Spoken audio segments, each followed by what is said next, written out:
एक दिन महाराज कामासक्त होके पांडु महाराज छोटी रानी के पास चले गए।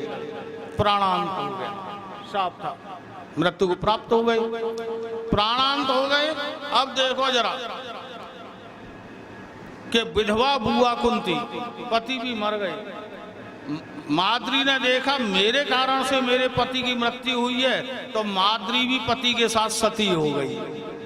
अकेली बुआ कुंती विधवा, 5 पुत्र, और उस पर भी कौरवों के कुचक्र शुरू हो गए, है ना। वेशान महाग्नि पुरुषाद दर्शना असत सभाया वनवास कृच्छ्रतः मृधे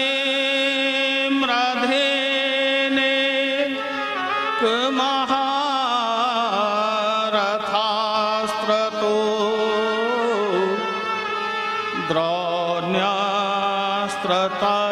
द्रोण्यास्त्रतश्चाम हरेभिरक्षिता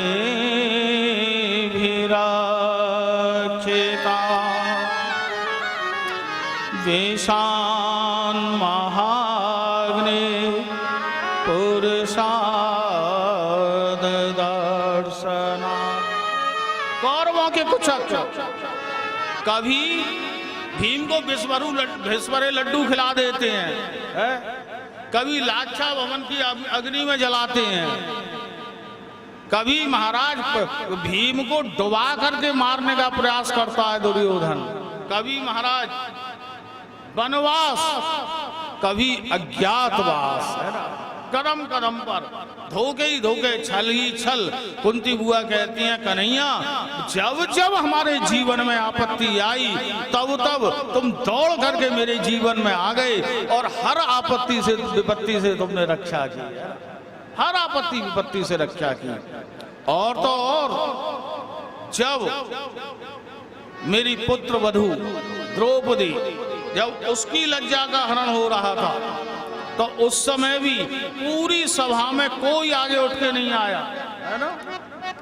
जब दुशासन दुर्योधन की आज्ञा से द्रौपदी का चीर हरण कर रहा था, है ना, वस्त्र हरण कर रहा था, महाराज भीष्म बैठे हैं, भीष्म पितामह, है ना, धर्म धुरंधर बैठे हैं, 5 पति, धर्मराज युधिष्ठिर, गांडीवधारी अर्जुन, हमारा वज्रधारी पवन के अंश भीम, नकुल, सहदेव, सब बैठे हैं, द्रोणाचार्य बैठे हैं। लज्जा का हरण हो रहा है, लेकिन किसी ने भी द्रौपदी की लज्जा बचाने का प्रयास नहीं किया, है ना, किसी ने नहीं बचाया। महाराज साड़ी खींची, द्रौपदी ने दोनों हाथों से अपनी साड़ी की गांठ पकड़ ली, अब पकड़ करके पुकारा, हे महाराज धर्मराज युधिष्ठिर, आप मेरे पति हैं, मैं आपकी ब्याहता हूं, और पति का धर्म है पत्नी की रक्षा करना। मेरी लज्जा का हरण हो रहा है, क्या तुम्हें दिखाई नहीं देता? महाराज युधिष्ठिर का भाला पृथ्वी पर गिर गया, नेत्र झुक गए, उठते नहीं, है ना, क्योंकि जुए में हार गए थे, है ना, वचनबद्ध, उठे नहीं।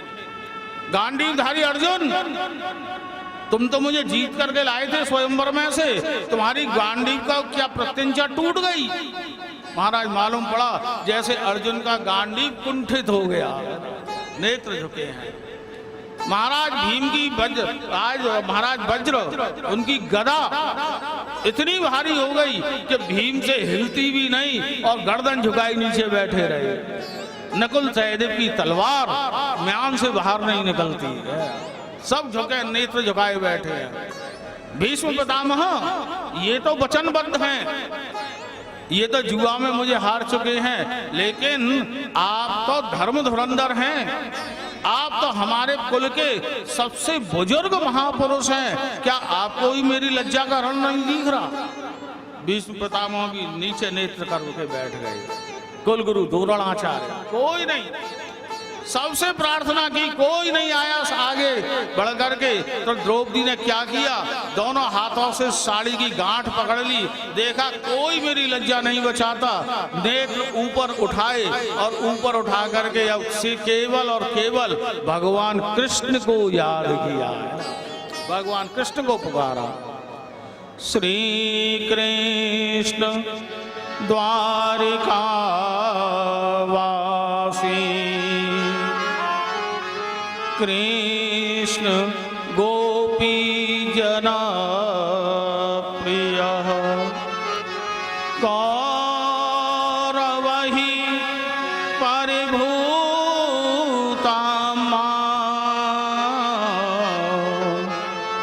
किं न पश्यसि केशवः। श्री कृष्ण द्वारिका वासी, हे द्वारकाधीश भगवान श्री कृष्ण, आज आपकी सखी, आपके चरणों की दासी, आपकी भक्त द्रौपदी की लज्जा का हरण भरी सभा में हो रहा है। कोई किसी को मेरी लज्जा का हरण नहीं दिखाई देता, लेकिन आप तो सर्वज्ञ हैं, क्या आपको भी मेरी लज्जा का हरण होता दिखाई नहीं दे रहा? महाराज, भगवान कृष्ण द्वारिका में बैठे महलों में भोजन कर रहे थे। रुक्मिणी जी भोजन परोस रही थी, बहुत सुंदर छवि। भोजन बस कौर हाथ में था, मुंह में डालने जा रहे थे कि अचानक खाते खाते रुक गई। रुक्मिणी जी ने पूछा, प्रभु क्या हुआ, रुक कैसे गई, क्या भोजन ठीक नहीं बना? भगवान ने एक क्षण सोचा, फिर खाने लगे। नहीं नहीं कोई बात नहीं, लाओ लाओ परोसो, भोजन बहुत अच्छा बना है, लाओ एक पूरी और ले आओ। प्रभु आखिर बात क्या हुई, आप गंभीर क्यों हुए? बोले नहीं कोई खास बात नहीं। बोले फिर भी तो?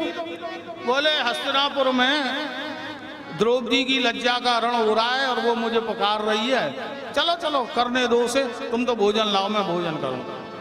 रुक्मिणी जी ने कहा, प्रभु द्रौपदी की लज्जा का हरण हो रहा है भरी सभा में और आप निश्चिंत होकर के भोजन कर रहे हैं, आप दौड़ के जाते क्यों नहीं, लज्जा क्यों नहीं बचाते? भगवान ने कहा, अरे रुक्मिणी कैसे जाऊं? बोले क्यों? बोले अभी द्रौपदी को अपने ऊपर पूरा विश्वास है। बोले कैसे? बोले उसने दोनों हाथों से साड़ी की गांठ पकड़ रखी है, वो बचा लेगी, बच जाएगी। मैं मुझे क्यों परेशान करती हो, मुझे तो भोजन करने दो, वो कर रही है ना, कोशिश करने दो। महाराज भगवान पाने लग गए। द्रौपदी ने देखा भगवान भी नहीं सुन रही, एक पल्लू और खुल गया साड़ी का, एक और खुल गया। द्रौपदी ने विचार किया, क्या भगवान नहीं आएंगे? महाराज अब क्या किया? बोले प्रभु आए चाहे ना आए, लेकिन मेरी वृत्ति, मेरा हृदय, मेरा चित्त, मेरी बुद्धि भगवान के चरणों में है, वो जाने, उनका काम जाने। विचार करके अब एक हाथ से साड़ी पकड़ ली और एक हाथ ऊपर उठा लिया, है समर्पण की भावना से। श्री कृष्ण द्वारिका वासी कृष्ण गोपी जना प्रिय कौरवहि परिभूता किं न पश्यसि केशव। एक हाथ उठा लिया। श्री कृष्ण द्वारकावासी, कृष्ण गोपी जनप्रिय, हे द्वारकावासी भगवान कृष्ण, हे गोपियों के प्रिय श्री कृष्ण, क्या तुम मुझे मेरी लज्जा बचाने नहीं आओगे? क्या तुम्हें दिखाई नहीं दे रहा कि मेरी साड़ी एकाएक पल्लू और खुल गया? भगवान भोजन कर रहे थे, रुके। रुक्मिणी ने पूछा, प्रभु अब क्या हुआ? बोले कुछ नहीं, लाओ तुम गुलाब जामुन लेकर के आओ। बोले हुआ क्या? क्यों द्रौपदी को आवश्यकता भी नहीं पड़ी? बोले पड़ तो रही है, लेकिन अभी 50-50 है। बोले 50-50? एक हाथ से उसने साड़ी पकड़ रखी है और एक हाथ उठाया है अभी। हम आप भी क्या करते हैं, पहले तो अपनी ताकत लगाते हैं, है ना? अपबल तपबल और बाहुबल, चौथा है बलदान। सूर किशोर कृपा ते सब विधि, हारे को हरि नाम। सुनेरी मैंने निर्बल के बलराम। सुनेरी मैंने निर्बल के बलराम। अपबल अपना बल, तपबल भजन का बल है ना। अपबल तपबल और बाहुबल भुजाओं का बल है। चौथा है बलदाम। हम इन्हीं में लगे रहते हैं। कोई आपत्ति आई, अरे कोई चिंता मत करो, करोड़ों रुपया किसके लिए कमाया है, हम मुंह झुकने नहीं देंगे, करोड़ों खर्च कर देंगे, है ना। काय के लिए कमाया है।